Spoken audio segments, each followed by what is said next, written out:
Did you guys really expect 𝐼𝐶 Mohammed to become the opposition leader of Guyana?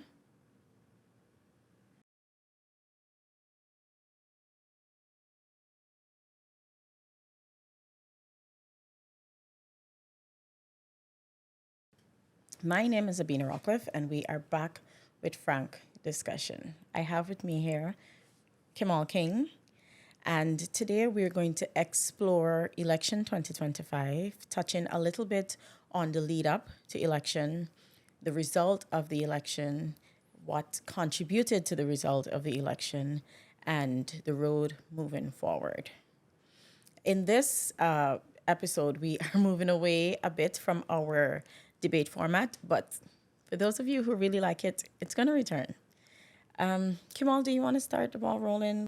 Sure. So, a great thing about not doing the debate format is that we don't have to be enemies in this discussion. Right, yes. So, I want to go in first to talk about what we heard mainly from a lot of the international observer missions that came, because it's important to ground our discussion about the elections and all the products of the election in whether the process was free, fair, and credible. Now, I don't think we can be so definitive as to say whether it was or was not free, fair, or credible. But we can reference the... There were statements made from all of the international observer missions, namely the Carter Center, the Organization of American States, the CARICOM observer, and the European Electoral Observer Mission that came to Guyana. And what all of them said is that they were impressed at the conduct of the polling day staff, as well as how GCOM ran the elections. Now, that's not necessarily to say that the elections were free, fair, and credible. There were concerns, especially about the fairness of the process, especially with respect to things like the amount of coverage in the media that the government of the day got, well, the People's Progressive Party, which is the ruling party. And so there are concerns about the freeness, fairness, and credibility of the elections. But basically what happened is that it was reasonably credible enough that the result could produce a government and the country could move forward. So tell me, well, everyone by now, they know the results. But just to go over the results, of course, Irfan Ali has been re-elected. The People's Progressive Party has 36 seats in the upcoming National Assembly. 17 will go to win. And 16. 16? Yes. 16 goes to win. Really enable the maths by. And 12. And 12 to happening. As well as one for the Forward Guyana movement. Right, that's why I thought 17 win. Right, one for the Forward Guyana movement. So the combined opposition has 29 seats. Yeah. The PPP winning came as... No surprise to anyone. To most people, really. I guess we can't say anyone because I guess the competing parties thought they could have won too. You have to be optimistic. Right. But a lot of observers and a lot of the these polls, Yeah. the credible ones, predicted a PPP win. Why specifically, if you wish to touch on it, it wasn't a surprise that PPP returned to office? Well, first of all, the thing is that no single party has ever been able to defeat the PPP. The only time that a party in free and fair elections in this country has been able to defeat the PPP would be when there was a grand coalition, the APNU plus EFC in 2015. And then they had a coalition before with The APNU was also a coalition. No, not the APNU. They had this coalition before the APNU when PNC, I think, was with some United Party. Anyway, yes, there was a coalition before, but every time that PPP gets on or loses the office, it's with a collaboration of some sort. Yes, continue. So the understanding is that the PPP is so organized, cohesive, and well capitalized that it's a monster, for lack of a better word, that cannot be defeated without a coalition, right? So because the opposition was so fractured. The traditional opposition fractured into 4 parties. And then we had a new party, the We Invest in Nationhood Party, which challenged previous assumptions about what a new party could do when it came into the elections. And Mr. Azruddin Mohammed was also well capitalized. So when you look at the excitement surrounding Azruddin Mohammed's campaign and the fracturing of the traditional opposition, it was very clear that the PPP would be able to retake the victory again simply because the PPP is so good at having a cohesive message and acting as one. With the division on the other side, that's how you win, divide And there and was conquer. the heavy investments too that played a role. A lot of people were seduced by development, and of course we have oil money now. It's hard to unseat a government when it has so much access To resources. to make people's lives easier. Yeah, absolutely. To the extent that there were concerns that the government was using state resources to its benefit. Correct. Whether it's the accusation about using The helicopter.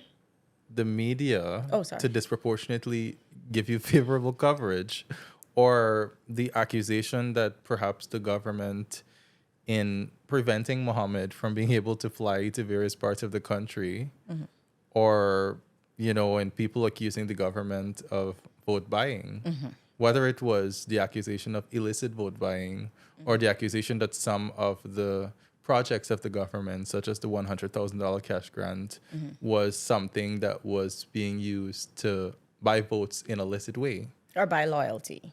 Right. And we saw, for example, when supporters of the PPP would call in the lead up to the elections. Right. And they would say, could you tell me how you feel You never called me.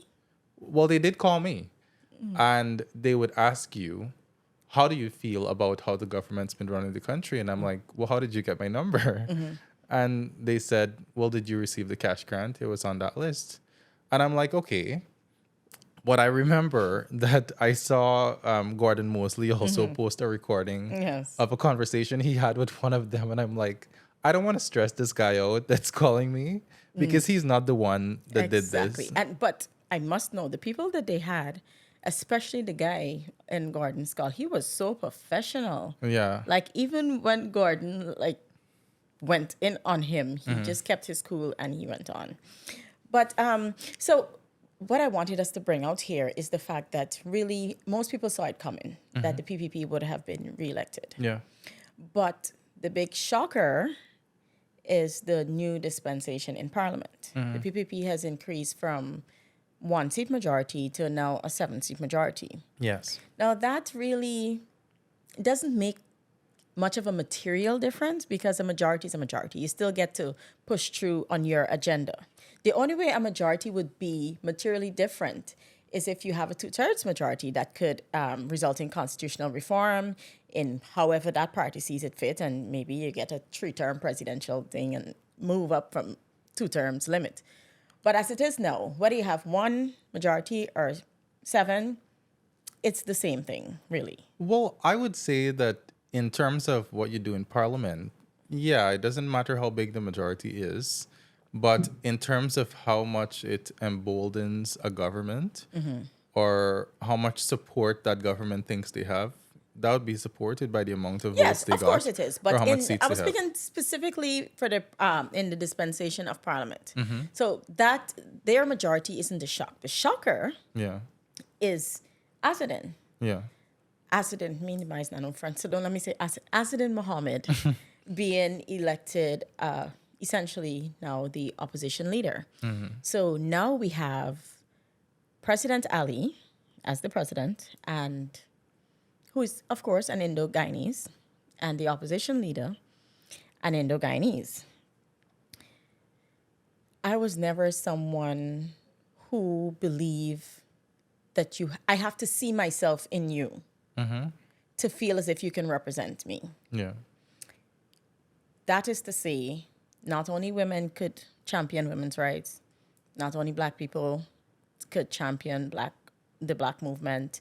You don't need to be gay to, support the LGBT. You get where I'm going with this. Yeah. But even though that's my opinion, a lot of people find comfort in representation.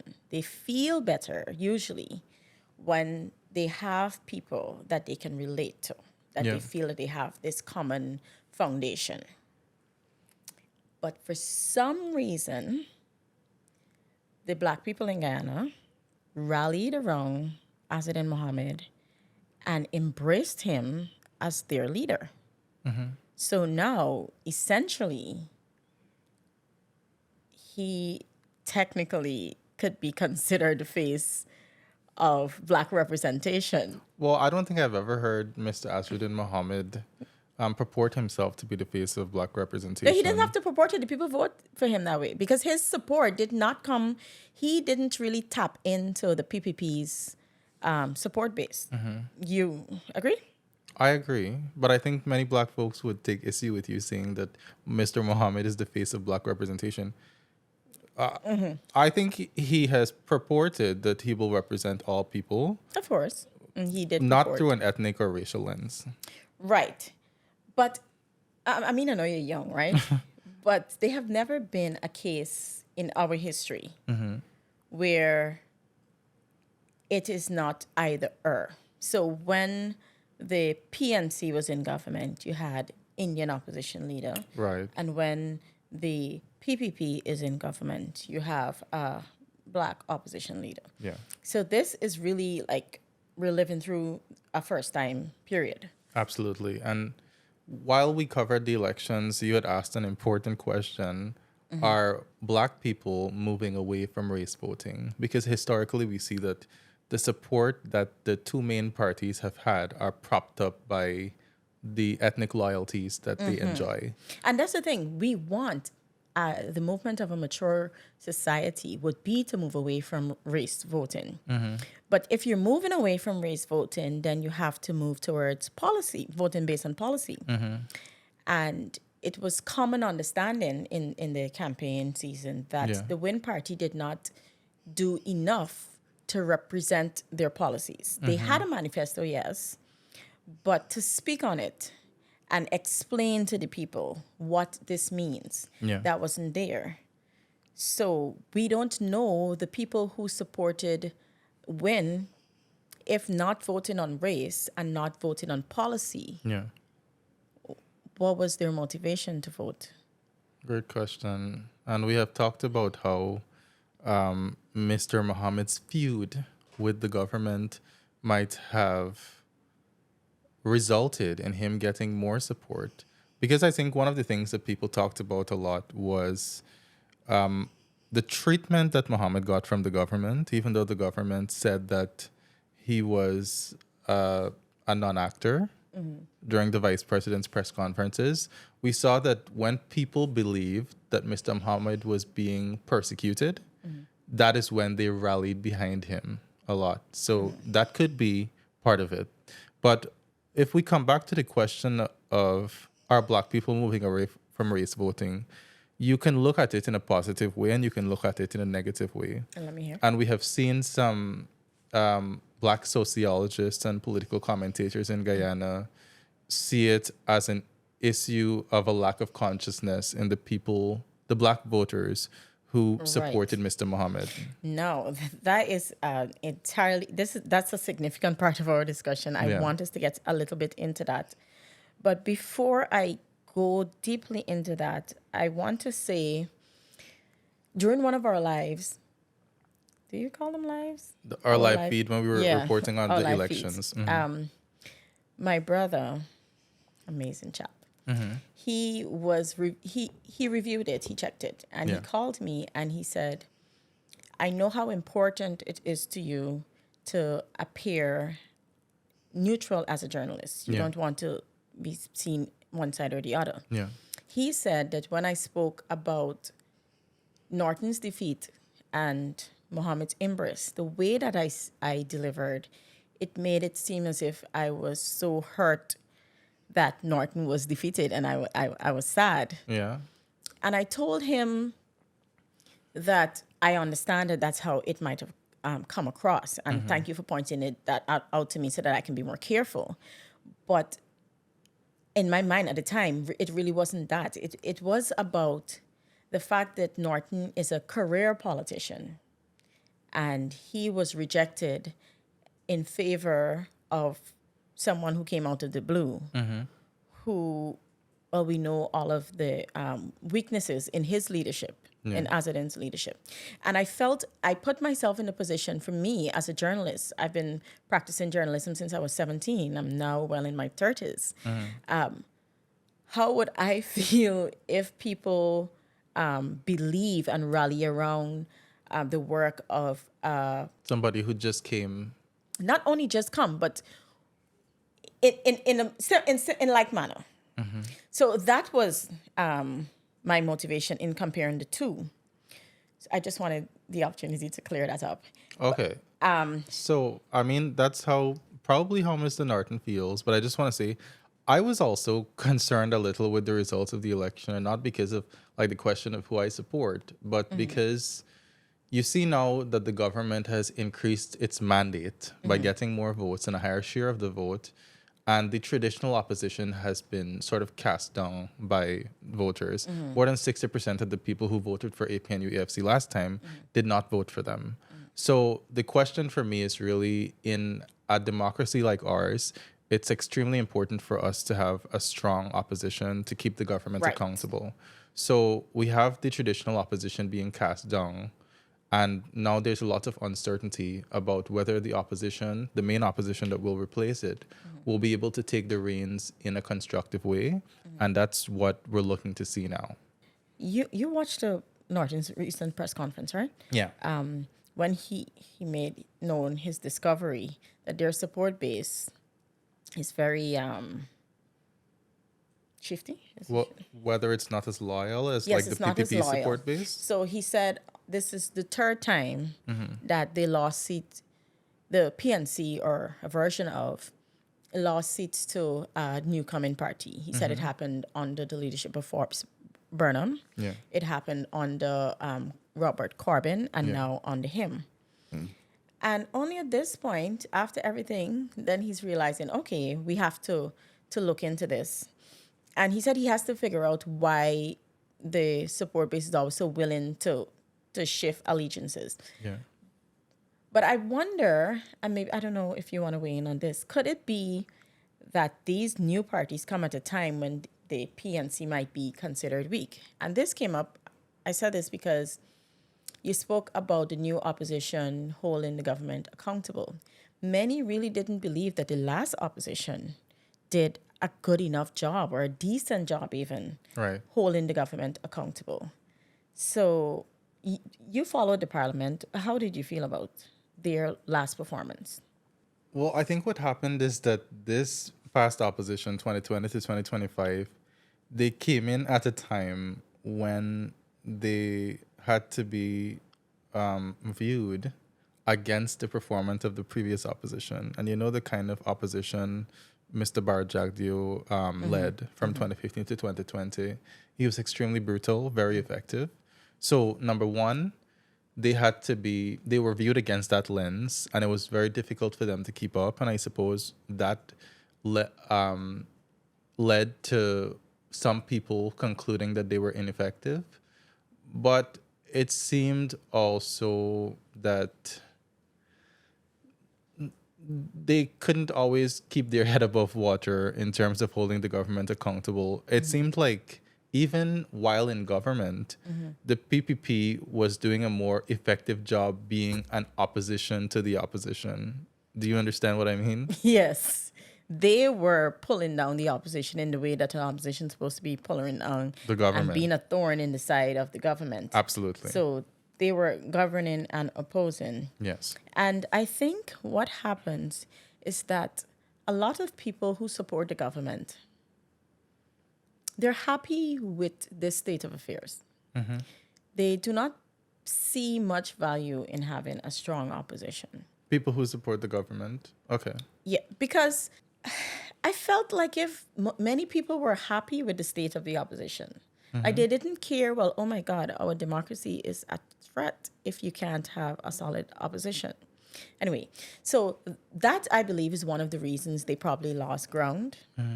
But another reason, which will come back to a point you raised earlier, is the way that they went about campaigning campaigning. Yeah.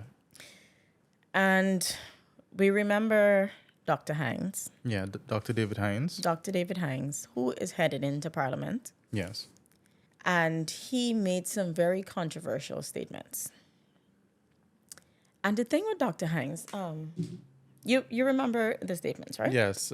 First of all, I remember that Guyana Standard reported from one of his shows, he said that the election is the battle of the races. He believed that it was important for the historically black party to look at shoring up its support base, because he said that's what the PPP is doing. So why can't the APNU do that?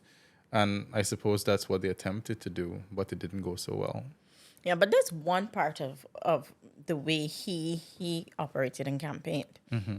The other part is the way he went after those black people who chose to support the PPP and the things that he called them. Yeah.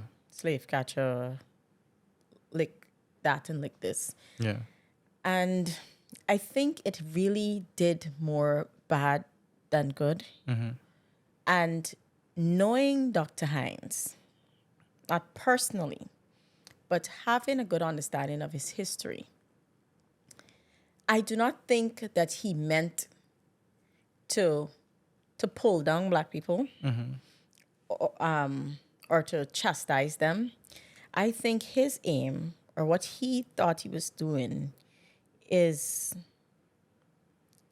I don't want to say whipping into submission because, whip black people, but I understand. So he wanted to chastise shame you, them. yeah, shame you into submission. So if I embarrass you, then you might turn from your ways.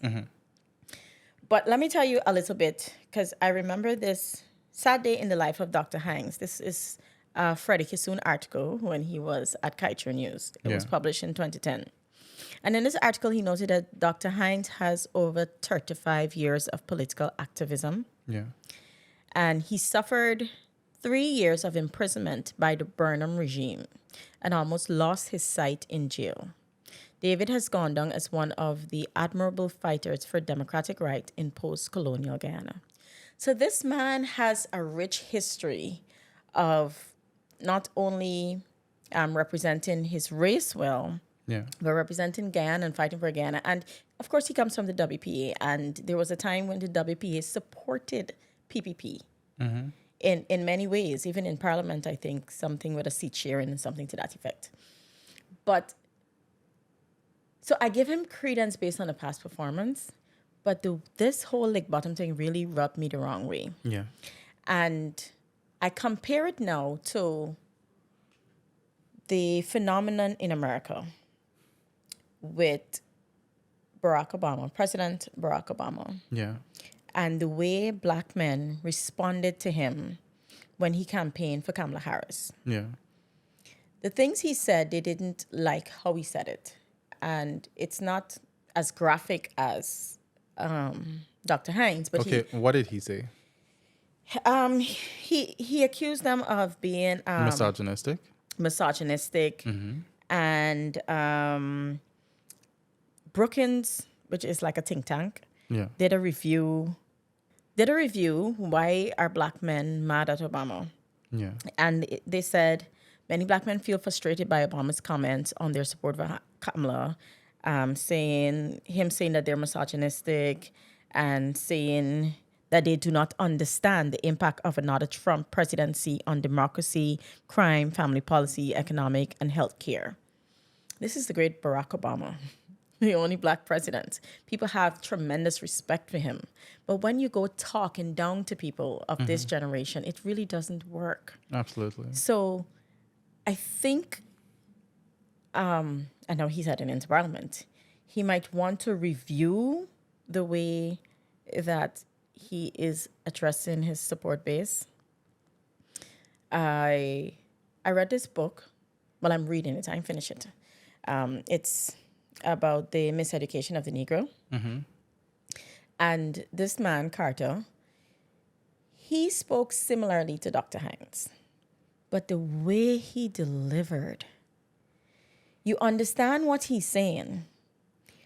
And this is a very old book. So way back then, there will always be people, well, of course, in the Obama case, there must be people who didn't vote for Kamala because of misogynistic reasons. Yeah.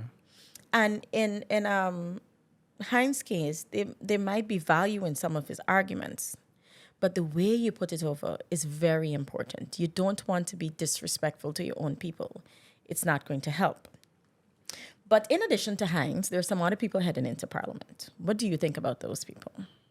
Well, just to conclude your comment about Hines, I want to say specific to young people that obviously based on what you said about his past, of course, Dr. David Hines, he has rich knowledge and experience to speak authoritatively to Black voters. But as a young person, even when I heard it, and to a lot of the people, Black folks I spoke to, their concern is being spoken down to, being condescending. Their concern is that Dr. David Hines seems as though he wanted to be the arbiter of consciousness. Right? Like who decide how is it that you're the person who decides how a person is deemed conscious? My brand of consciousness might be different to yours. I remember this series that I watched. Oh gosh, I'm interrupting you.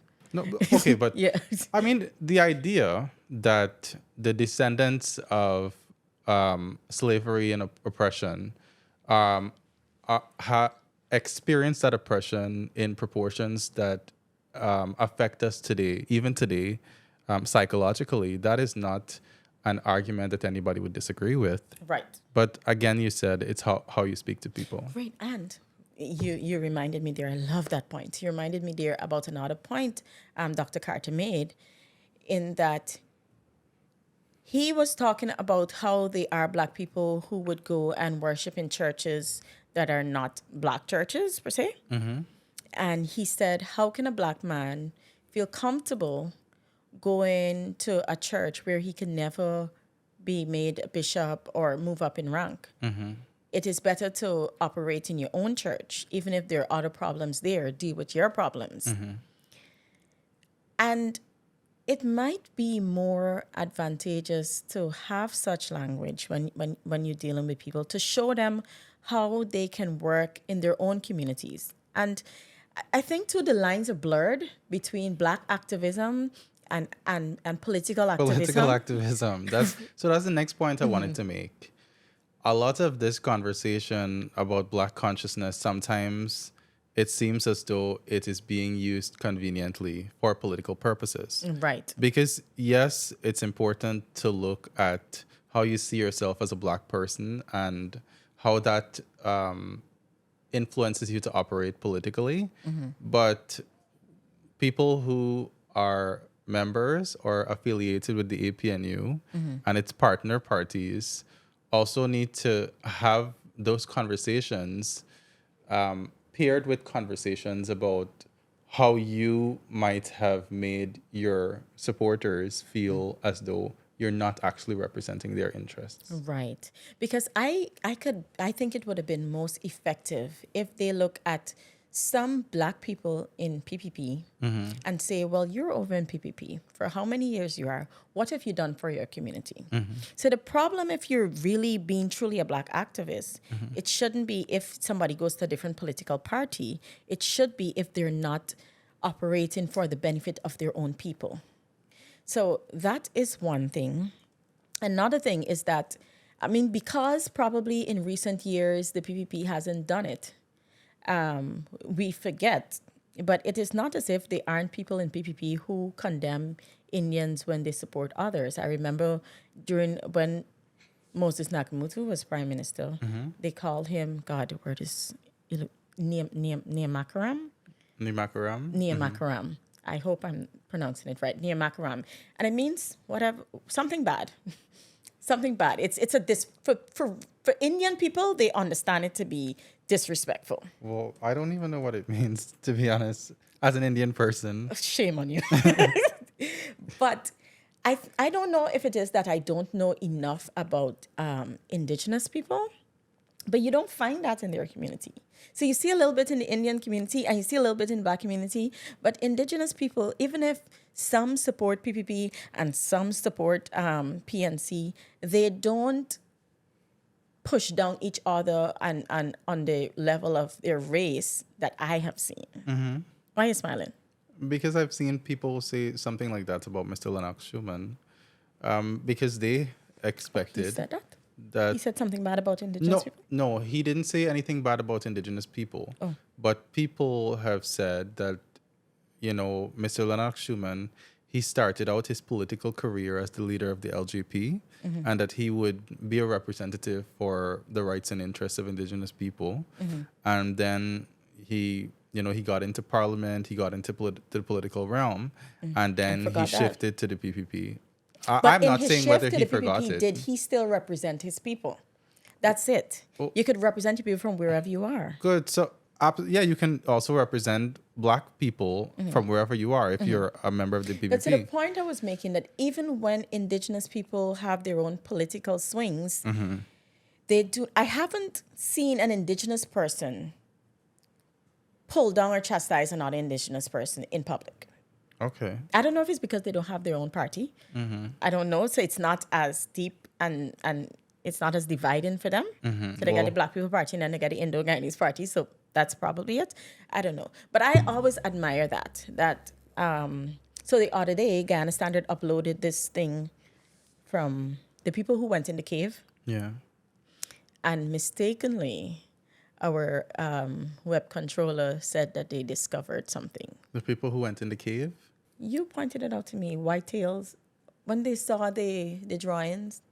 Oh, right. So the tourists or explorers, they went and they found petroglyphs under a large rock. Good, you know the thing. Yeah. That's what I'm talking about. And Ghana Standard had first called it a discovery. Yes, inadvertently. She didn't really think that they discovered it. Obviously, they were taken there. But she used the wrong word. Yeah. And the enlightened people of all races came onto the post and spoke about it. But the passion of the indigenous people, whenever they're misrepresented or they think that their history or culture is misrepresented, they come out as one. And I like that. And we don't have that in the Black community. Well, I just got to say, I think this conversation about indigenous people, it's really a question of your knowledge and exposure, because there are critics of, some indigenous people who are viewed as more enlightened and some people who are viewed as more susceptible to, manipulation, because they'll say sometimes that, for example, Asruddin Muhammad, whose support base seems to be a lot of Afro-Guyanese and indigenous people, he has won support in a lot of indigenous communities. And part of that has to do with, his relationship with them, his philanthropy, and doing outreaches in those communities. And there are viewpoints, too, that they are also more open, just like Afro-Guyanese people, to giving their support to others than Indian people, Yeah. I get that. Okay. And maybe I need to learn more about the indigenous community. But I used to admire them, thinking that, they're together for their cause, irrespective of whichever political party they support. Thank you for tuning in to Frank Discussions. In this episode, we explore elections and everything related to. The second half of our program will be aired on Friday. So please look out for that as well.